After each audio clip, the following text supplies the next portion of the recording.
Last అంటే election before వాళ్ళందరూ అలా మాట్లాడారు. సో అందువల్లనే పార్టీ ఇలా అయిపోయింది అని అనుకుంటున్నాం. బట్ ఇప్పుడు పార్టీ గెలిచిన తర్వాత కూడా అంటే ఆర్పీ కావచ్చు కొంతమంది మాటలు, సో అవి కూడా కొన్ని బయట వాళ్ళకి నెగిటివ్గా వెళ్తున్నాయి. అలాంటి వాటి మీద మీరు ఏమంటారు? ఇప్పుడు మొన్న కిరణ్ అనే అతను మాట్లాడాడు. అవును. సో దానికి తప్పు ఆడపిల్ల ఎవరైనా ఆడపిల్లేనండి. నేను ఫస్ట్ రోజా గారి గురించి ఏదో బ్లూ ఫిలిం అని చెప్పి మాట్లాడినప్పుడు కూడా నేను వీడియో పెట్టాను. సో టీడీపీ వాళ్ళు మాట్లాడినప్పుడు అలా చేయడం తప్పు. అది ఆవిడ పర్సనల్, ఆమె షూటింగ్స్ అవి ఏవైతే ఉందో ఆవిడ పర్సనల్. మీరు ఏదైనా అటాక్ చేయాలి మాట్లాడాలనుకుంటే ఆవిడ ఎమ్మెల్యే ఎంపీగా చేసింది, వాటిలో ఏదైనా లోతుపాట్లు ఉన్నాయా, లేకపోతే ఆవిడ ఎవరైనా డబ్బు తినేసిందా, సో దాని గురించి మాట్లాడండి. అంతేగాని వాళ్ళ పర్సనల్స్ తీసుకెళ్ళి అది ఇది చెప్పడం కరెక్ట్ కాదు అని చెప్పి నేను రోజాకి సపోర్ట్ మాట్లాడా. తర్వాత ఈవెన్ సేమ్ బాబు గారు కూడా మొన్న ఈ జగన్మోహన్ రెడ్డి గారి భారతి గారి గురించి, భార్య భారతి గారి గురించి మాట్లాడినప్పుడు అది తప్పది. అండ్ ఇంకోటి ఏంటంటే అదే మనం వీడియో వేయనికన్నారు కదా, అదే ఫ్యాన్ గాలికే కిరణ్ జైల్లో ఉన్నారు అని అన్నది ఒక మాట ఆవిడ శ్యామల గారు అన్నారని తన కౌంటర్ గా వీడియో పెట్టినట్టున్నారు. ఫ్యాన్ వల్లే కిరణ్ జైలుకి వెళ్ళారు చూసావా? మర్చిపోయాను, గుర్తొచ్చింది. చూసావా మా జగనన్న దెబ్బకి భయం అంటే బొంగు భయమేం కాదు. అక్కడ ఉన్నది ఎవరు? టైగర్ ఉండేది అక్కడ. ఎవరైనా కూడా తప్పు జరిగితే తన చూసుకోరు. ఆడపిల్లకి అన్యాయం జరిగితే మాటలు చెప్పే రకం కాదు, చేతలు చూపించే రకము. అతను అపోజిషన్ పార్టీ నాయకుడు భార్య అయినా కూడా అక్కడ ఉన్నది ఆడపిల్ల. మీలాగా విచక్షణ వదిలేసి ఒక ముఖ్యమంత్రి హోదాలో ఉండి ఎమ్మెల్యేలు ఎంపీలు అందరూ ఉన్నప్పుడు ఒక పెద్ద అసెంబ్లీ దేవాలయాల లాంటి అసెంబ్లీలో ఒక ఆడదాని గురించి మాట్లాడే, ఒక పుట్టుక గురించి మాట్లాడుతున్నప్పుడు మీలాగా చూస్తూ ఎకిలి వేషాలు చేయడానికి అక్కడ ఉన్న పర్సన్ మామూలు పర్సన్ కాదు.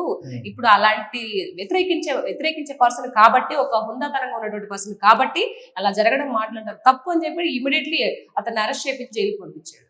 మరి మీరేం చేశారు? ఏం చేశారు? చూస్తూ ఉన్నారు, అందరు నవ్వుతూ ఉన్నారు. అది బాబు గారికి అండ్ జగన్మోహన్ రెడ్డి గారికి తేడా. ఆ పార్టీ నాయకులకి ఈ పార్టీ నాయకులు చూసుకుంటే ఇవి పాలిటిక్సా లేకపోతే బూతుల పురాణాలా అనేటట్లు అనిపించేవి. బూతుల పురాణం శ్రీరెడ్డి గారు కావచ్చు, వీళ్ళ కావచ్చు, అంటే మరీ ఇన్డెప్త్ గా వెళ్ళి అంత దరిద్రంగా తిట్టుకునే వాళ్ళం. అంటే ఎక్కువగా జనాలకి, అంటే మేము జనాల్లోకి వెళ్ళి మాట్లాడే వాళ్ళం కదా, సో ఇవే ఎక్కువ చెప్పేవాళ్ళు. తిట్టుకుంటారు అంటే ఒక రాజకీయ పరంగా మనం మాట్లాడడం వేరు. మాకు ఈ రోడ్లు వేయలేదు, ఈ సంస్థ దీని గురించి మాట్లాడండి, సపోజ్ మేము కూడా గ్రేటే అంటాం, ఆ తిట్టుకోవడం ఏంటి అని అలా అన్నారు. అది పార్టీ నాయకుడిని చూసి వస్తుందండి. పార్టీ నాయకుడు ఎవరైతే అధికార ప్రతినిధిగా పైన ఉంటారో ఆ పార్టీ నాయకుడిని చూసి వాళ్ళు ఉంటారు. ఇప్పుడు టీడీపీ పార్టీ ఎవరైనా అలా మాట్లాడతారా? ఇప్పుడు చాలా మంది బాబు గారి కింద లోకేష్ గారు కానీ, తర్వాత మిగతా ఎవరైనా అచ్చెన్నాయుడు గారు వీళ్ళందరూ ఉన్నారు కదా కింద ఉండేవాళ్ళు, ఎవరైనా మీరు వల్గర్గా మాట్లాడడం చూసారా? రామ్మోహన్ నాయుడు గారు కానీ వీళ్ళంతా ఎలా ఎంత హుందాతనంగా మాట్లాడతారు. మరి నీ పార్టీ కింద చూసుకుందాం, నీ వ్యక్తిత్వం అలాంటిది, నీ కింద ఉండే వాళ్ళ వ్యక్తిత్వం అలాంటిది. ఎంతసేపటికి ఆడవాళ్ళని దూషించడం, వాళ్ళ దగ్గర ఇచ్చేసారు, వీళ్ళ దగ్గర ఇచ్చేసారు, మీరు అదా ఇదా అని చెప్పేసి మాట్లాడడం, మీరు పక్కన ఉన్న వాళ్ళ చేత కూడా బూతులు మాట్లాడించడం. ఎవరైనా మీ పార్టీ ఇప్పుడు ఏం చెప్తారంటే అమ్మాయి మా పార్టీ మనిషి కాదు అనుకున్నప్పుడు ఎవరైనా చెప్పి పంపించాలి కదా. నువ్వు అసలు సంబంధం లేని అమ్మాయి ఇలా ఎందుకు మాట్లాడుతుంది? ఒకవేళ అభిమానం ఉంటే మామూలుగా మాట్లాడాలి కదా, నువ్వెందుకు స్పందించలేదు? ఒక ముఖ్యమంత్రి హోదాలో ఉండి ఏంటో మనం మాట్లాడితే పద్ధతిగా మాట్లాడు, నేను మనం చేసిన మంచి గురించి మాట్లాడు. లేకపోతే ఎవరైనా వాళ్ళు ఇట్లా రివర్స్ వాళ్ళు ఏదన్నా అంటే దానికి రివర్స్ కౌంటర్ గా మంచిగా ఇవ్వలేరు చెప్పావా నువ్వు ముఖ్యమంత్రి హోదాలో ఉండి? ఈ రోజు కిరణ్ అలా మాట్లాడారు కాబట్టి ఇమ్మీడియట్లీ స్పందించి అతన్ని అరెస్ట్ చేశారు. అతను అపాలజీస్ కూడా చెప్పారు భారతి గారికి. మరి మీరు చేశారా? మీరు ఒక్క నాయకుడైనా అలా స్పందించి ఇలా మాట్లాడడం తప్పు అని చెప్పేసి ఆవిడ చేత నోరు మోపించారా? మరి వ్యత్యాసం ఉంది కదండి. ప్రజలు చూస్తూ ఉంటారు కదా, ప్రజలు మనకన్నా చాలా తెలివికల్ల వాళ్ళండి. వాళ్ళని మోసం చేయడం ఎవరి వల్ల కాదు, ఏ నాయకుడి వల్ల కాదు. వాళ్ళకి తెలుసు ఎవరొస్తే రాష్ట్రం బాగుపడుతుందా, ఎవరొస్తే మంచిగా ఇదవుతుందా అనేది వాళ్ళకి తెలుసు. కొంతమంది ఏమంటున్నారంటే, అంటే ఇప్పుడు కూటమి కలిసింది కాబట్టి గెలిచారు, సో ఎన్ని రోజులు కలిసి ఉంటారు, వీళ్ళు ఎక్కువ రోజులు ఉండలేరు అని కామెంట్స్ వినిపిస్తుంది. సో ఇప్పటి వరకు జరిగిన 1 year ఈ జర్నీలో చూసుకుంటే ఎలా అనిపిస్తుంది మీకు? ఎన్ని మాటలున్నా, ఎన్ని లోపల ఏదన్నా మనస్పర్ధలు వచ్చినా బాబు గారు పవన్ కళ్యాణ్ గారిని వదిలిపెట్టరు, పవన్ కళ్యాణ్ గారు బాబు గారిని వదిలిపెట్టరు. వాళ్ళిద్దరు కృష్ణార్జులండి, అంతే. అది రాష్ట్రం బాగుపడాలి అని అంటే ఇద్దరు కలిసి ఉంటేనే ఇంకొక 10 ఈ కాకుండా ఇంకొక 10 years ఉంటేనే ఉమ్, ఈ రాష్ట్రం ఆయన బాబు గారు ఏదైతే అనుకున్నారో ఒక కొత్త సింగపూర్ లా చేస్తాను అనుకున్నాడో ఆయన కోరిక నెరవేరుద్ది. ఉమ్, ఇప్పుడు వీళ్ళు అనుకుంటున్నారు కదా విడిపోతే మనం వచ్చేసేయచ్చు, ఉమ్, మనదే రాజ్యం అనుకుంటున్నారు. అదంతా ఉత్త అపోహ. ఉమ్, అక్కడ ఎలాంటి పరిస్థితుల్లో ఎవ్వరు విడిపోరు. ఈ పవన్ కళ్యాణ్ గారు అండ్ బాబు గారు వీళ్ళిద్దరి యొక్క కాంబినేషన్స్ లో రాష్ట్రం చాలా అభివృద్ధి చెందబోతుంది.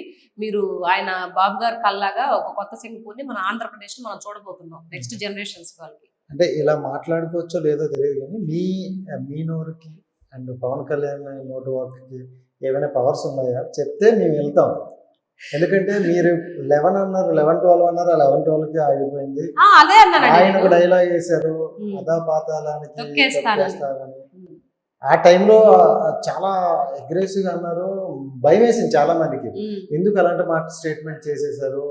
ఏదైనా వన్స్ ఒకవేళ ఆడియన్స్ జనాలు అటు వల్ల ఉంటే అప్పుడు తర్వాత వచ్చే పరిణామం వేరేగా ఉంటాయి అనుకున్నారు. బట్ ఆయన అన్నట్లే అంటే పార్టీ కూడా కొంచెం నామరూపాలు లేకుండా అన్నట్టు అయిపోయినట్లు అనిపించింది. రావణ కాస్ట్ జరిగిద్దండి. ఉమ్, వాళ్ళు వైఎస్ఆర్సీపీ పార్టీ అధికారంలో ఉన్నప్పుడు రావణ కాస్ట్ జరిగింది రాష్ట్రం మొత్తం. ఉమ్, ఇక్కడ అభివృద్ధి లేదు, మర్డర్లు ఎక్కువైపోయింది, అందరు చంపేసి డోర్ డెలివరీ చేయడం సరిపోయింది.